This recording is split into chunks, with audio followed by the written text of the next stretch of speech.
abalaba ETV Uganda mwebale kwekumira ku mukutu. Tuli wano ku Divana Launch era nga tuli ne Senga Justin Nantume. Nze ndi bulungi. Sanyusa nnyo okulaba mwenna abali ku ETV abami n'abakyala kama kogera nze Senga Nanyinizo Gomez nga bulijjo teri kubuusabuusa. Ye mukwano ngezezaako owange mbabulira naye era abamu tebawulira oba tebayiga oba babinyoma bye tubatwogera balaba ng'ebyedda bagamba nti abo bali ku bagitani analogo bali ku digital kati byaffe bya analogo tebabyagala kale bobuli omukyala nti munanga omukyala oyina okwewunda bwoti omukyala oyina okugenda kewana kakande bawoza byadi babyali byadda kale tufubanye okulwa nanze era mbiremerako paka ndabe nga banabikola ennamu abaana b'obulenzi muli bubi ate ennaku zino ensamba yammwe si nnungi ensamba yammwe mupapera ebisaawe si ekisaawe kibeera kikyo kubanga n'omupiira baba bagenda gusamba bagusimulya mu center toyinza kugamba nti oli mu center bagambye bafuye firimbi osimule ogutwalira mu ggoolo era ne ggoolo ne bwonyo tebagibala naye bw'oba osaze wano omupiira bafuye firimbi waako onaakuliranye onaguzze wano kutandika okutambula naye abaami ensonga yo ntambuzayo omupiira mu kisaawe mutambulira ddala bubi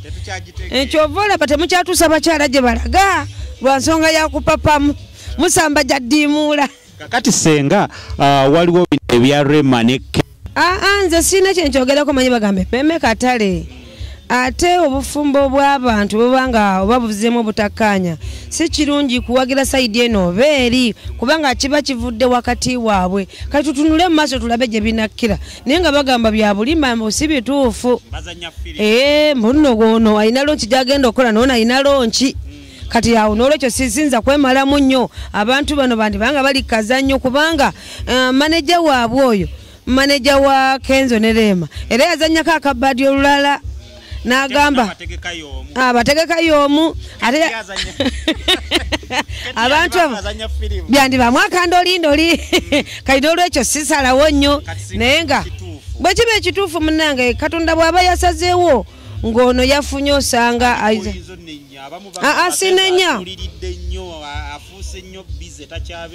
sina nnyo nze gwe nenya kubanga Kenzo simanyi bwa bize bw'ayina ne Rema simanyi kwe yavudde kusalawo kintu ekyo wabula tutunule mu maaso tulabe ekigenda mu maaso bw'abanga Katonda yamusaliddewo nti veno deri nakyo si kibi ne bw'abanga n'osanga ne Kenzo nayinza okugamba yagende nange mponye muwone bintu bwe bito webiri kati n'olwekyo tubirekere Katonda ye amanyi wakati waabwe bo omukwano gwabwe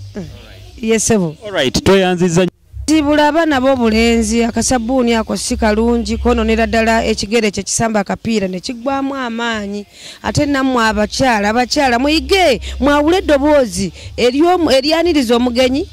n'erigoba omubbi enduulu yawula enduulu egoba omubbi neyaniriza omugenyi nyanirize mukolabe nze nvaako nina ensonyi amweraba